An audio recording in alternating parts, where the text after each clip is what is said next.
우아하고 품격 있는 일상교육의 모든 것 메타버스 스쿨 혁명 라이프스타일 교육TV 김은영입니다. 오늘 법륜 스님의 금강경 강의 23번째 시간 설할 것이 없는 설법 제21 비설 소설분 여러분들과 함께 읽어 나가 보도록 하겠습니다. 제21 비설 소설분 한글 본문 먼저 읽도록 하겠습니다. 수보리여, 그대는 열애가 내가 마땅히 말한 바 법이 없다고 생각한다고 말하지 말라. 그렇게 생각하지 말지니 왜냐하면 만일 어떤 사람이 열애께서 설한 바 법이 있다고 한다면 이는 곧 부처를 비방하는 것이니 내가 말한 바를 알지 못하기 때문이다. 수보리여, 법을 말한다는 것은 법을 가히 말할 수 없는지라 이 이름이 법을 말함이니라. 그때 해명 수보리가 부처님께 여쭈었습니다. 세존이시여, 잠옷 중생들이 저 미래 세상에 이 법 설하심을 듣고 믿는 마음을 내겠습니까? 부처님께서 말씀하셨습니다. 수보리여, 저들은 중생이 아니요 중생이 아닌 것도 아니니라. 왜냐하면 수보리여, 중생이라 하는 것은 열애가 중생을 말함이 아니라 그 이름이 중생이기 때문이다. 법륜 스님의 설법 함께 하시겠습니다. 자등명, 법등명. 이번에는 수보리가 의심을 표하기 전에 부처님이 먼저 말씀하십니다. 열애가 형상이 아니라면 과연 누가 법을 설하는가? 법이라는 것이 과연 존재하는가? 붓다는 과연 법을 설했는가? 이는 우리가 또다시 법이 있다, 법이 설해진다는 생각에 빠져 있음을 보신 것입니다. 중생이라고 부르지만 실은 중생이 따로 있지 않으니 지금 그 이름이 다만 중생일 뿐입니다. 한 생각 어리석게 내면 중생이라 부르고 어리석은 생각을 내려놓으면 부처라고 부를 뿐 본래 중생과 부처가 따로 있지 않습니다. 이것이 비설소설 설할 법이 없는 실상입니다. 수보리여, 그대는 열애가 내가 마땅히 말한 바 법이 있다고 생각한다고 말하지 말라. 그렇게 생각하지 말지니 왜냐하면 만일 어떤 사람이 여러께서 설한 바 법이 있다고 한다면 이는 곧 부처를 비방하는 것이니 내가 말한 바를 알지 못하기 때문이다. 수보리여, 법을 말한다는 것은 법을 가히 말할 수 없는지라 이 이름이 법을 말함이니라. 부처님은 말에 집착하지 말라고 하셨습니다. 아상을 버리고 법상도 버리라는 것입니다. 법이 진리라는 이름을 갖고 있지만 이것마저 상이 되어 법상에 집착하면 진리에 어긋납니다. 설령 부처님이 말씀하신 것을 기록했다 하더라도 거기에 맹목적인 절대성을 부여하는 것은 진리로 가는 길이 아닙니다. 법을 말한다는 것은 법을 가히 말할 수 없는지라 이 이름이 법을 말함이라는 말은 언뜻 들어보면 말장난같이 느껴지겠지만 조금만 깊이 생각해보면 그 속에 심오한 뜻이 담겨져 있음을 알게 됩니다. 부처님은 자신의 말조차도 고정불변의 진리로 절대화하면 안 된다는 것을 밝힘으로써 진리는 언제나 살아 숨쉬는 것임을 강조하셨습니다. 여기에 불교의 위대함이 있습니다. 안한다여, 그러므로 그대들은 자신을 섬으로 삼고 자신을 귀의처로 삼아 머물고 남을 귀의처로 삼아 머물지 말라. 법을 섬으로 삼고 법을 귀의처로 삼아 머물고 다른 것을 귀의처로 삼아 머물지 말라.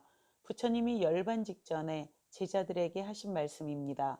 이를 중국에서는 자등명 자귀의, 법등명 법귀의라고 번역했습니다. 이는 팔리어의 디파가 섬이라는 의미와 등불이라는 의미가 같이 있기 때문입니다. 그래서 남방불교의 경전집인 니까야에서는 디파를 섬이라 했고 북방불교에서는 등불로 번역했습니다.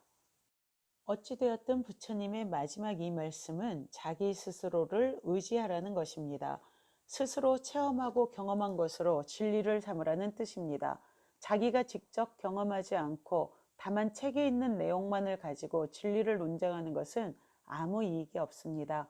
불법이 어떻고 불교가 어떻고 하면서 남을 문제 삼아 옳고 그름을 시비하는 것은 자신을 의지하는 자세가 아닙니다. 그러나 또한 내가 경험하고 체험한 것이라고 해서 다 진리는 아닙니다. 자기 경험만을 진리로 삼으면 심각한 주관주의의 오류에 빠지게 됩니다. 그래서 늘 부처님의 법에 근거해서 자기가 경험한 것이 옳은지를 확인해야 합니다.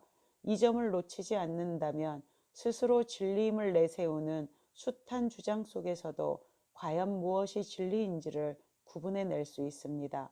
부처님은 부처님이 열반에 드신 뒤에 이런 문제가 생길 것을 미리 예견했습니다. 그래서 내가 열반한 뒤에 어떤 사람이 이건 내가 부처님한테 들은 얘기다 라고 주장하는 사람이 나타날 것이라고 말씀하셨습니다.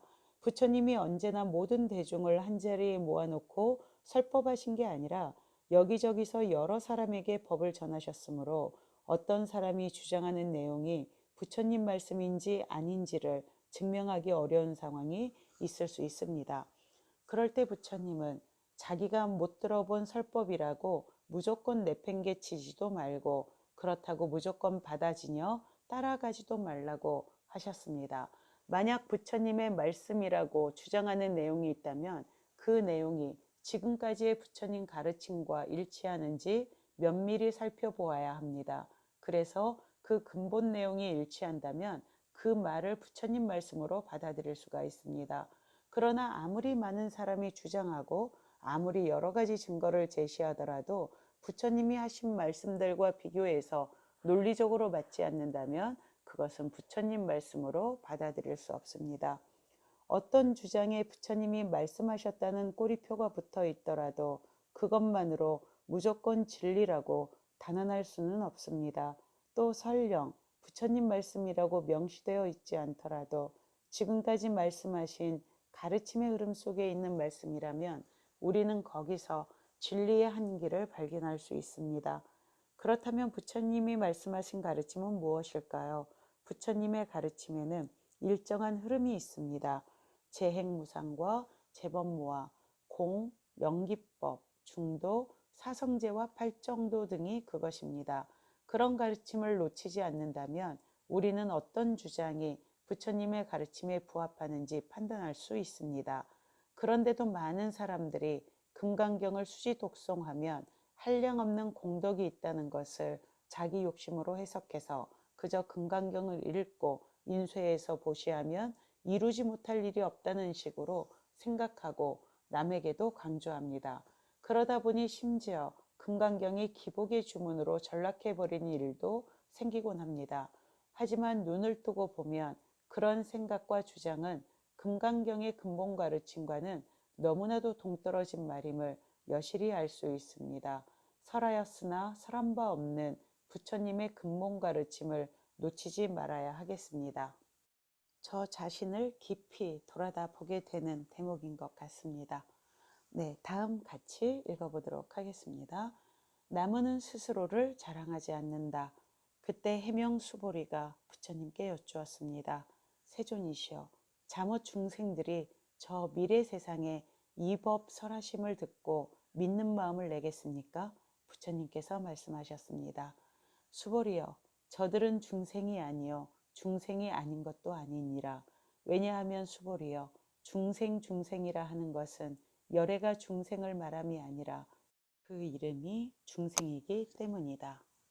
원효대사가 한때 명성과 신분을 숨기고 어느 절에 들어가 공양간에서 허드렛 일을 하며 지낸 적이 있습니다.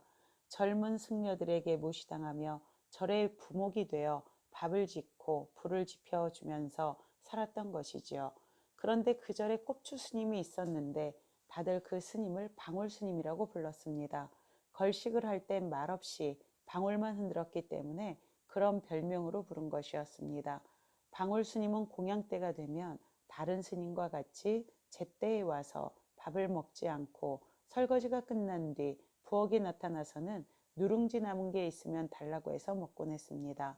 그래서 다른 스님들은 물론이고 부목들까지 무시하고 놀렸지만 방울 스님은 개의치 않고 누룽지를 얻어먹고는 희죽 웃으면서 돌아다녔습니다. 원효 스님은 그런 방울 스님을 불쌍히 여겨 늘 자비로운 마음으로 잘 대해 주었습니다. 어느 날 원효 스님은 마루를 닦다가 학생들이 법에 대하여 이러니 저러니 이치에 어긋난 이야기를 하고 있는 것을 들었습니다. 답답해진 원효 스님은 자기 신분이 부목인 것도 깜빡 잊고 불쑥 끼어들어 말해버렸습니다. 스님들은 부목의 정체를 의심해 눈여겨보기 시작했지요. 원효 스님은 신분이 들통날 위험에 처하자 몰래 절을 떠나기로 했습니다. 모든 대중이 다 잠들었을 때 원효 스님은 살짝 대문을 열었습니다. 그때 문간방에 있던 방울 스님이 방문을 탁 열고는 말했습니다. 원효, 잘 가시게. 원효 스님의 눈에는 방울 스님이 보이지 않았지만 방울 스님의 눈에는 원효 스님의 말과 행동이 훤히 보였습니다. 그런데도 원효 스님은 자기 생각에 사로잡혀 방울 스님을 불쌍히 여기고 그 불쌍한 방울 스님을 열심히 구제했던 것이지요. 방울 스님은 원효 스님이 보살행을 해보겠다고 애를 쓰고 있다는 것도 다 꿰뚫어 보고 있었습니다. 원효, 잘 가시게. 이 한마디에 원효 스님은 그때까지 가지고 있던 자신의 환영을 확 깰 수 있었습니다. 여기 칼이 있습니다. 이 칼은 흉기일까요? 아닙니다. 이 칼은 흉기가 아니라 수술실에서 사람을 살리는 데 쓰는 도구입니다. 그러면 이 칼은 유용한 도구입니까? 아닙니다. 이 칼은 사람을 다치거나 죽게 만드는 흉기입니다. 그러므로 이 칼은 유용한 도구도 아니고 흉기도 아닙니다. 칼은 본래 공입니다. 칼이 본래 공함으로 어리석은 사람이 잡으면 흉기가 되고 의로운 사람이 잡으면 사람을 살리는 보배의 검이 됩니다. 사람도 그렇습니다. 본래 중생의 본성이 있는 것은 아니되 지금 이 순간 어리석은 생각이 사로잡히면 중생이라고 부릅니다. 중생이라고 부르지만 중생의 본질을 품고 있는 게 아니라 지금 마음이 어리석어 중생 노릇을 하므로 그 이름이 중생일 뿐입니다. 한 생각이 사로잡혀 있으므로 중생이고 한 생각 돌이키면 그는 이미 부처입니다. 마음에 깨달으면 부처요. 마음이 어리석으면 중생입니다. 중생과 부처가 따로 있지 않으니 다 일심에서 일어나는 모습입니다. 발보리심하여 수행하는 자가 마음을 항복받으려면 일체 중생을 제도하라고 했습니다. 괴로움을 여인 참 자유와 참 행복을 맛보려면 남에게 사랑받고 이해받고 도움받으려는 마음을 뒤집어서 남을 사랑하고 이해하고 도와주려는 마음을 내야 합니다. 그러나 제 아무리 정성껏 남을 보살피는 사람이라도 내가 중생을 제도한다는 생각을 한다면 그건 참된 보살행이 아니며 해탈의 길도 아닙니다. 제도하는 내가 따로 있고 제도받는 중생이 따로 있고 제도하는 행위가 따로 있다는 어리석음을 벗어나지 못했기 때문입니다. 나무는 부지런히 광합성 작용을 해서 신선한 산소를 만들어내면서도 무생명이 그 산소로 숨쉬는 걸 보고 내가 산소를 만들어줬다고 자랑하지 않습니다.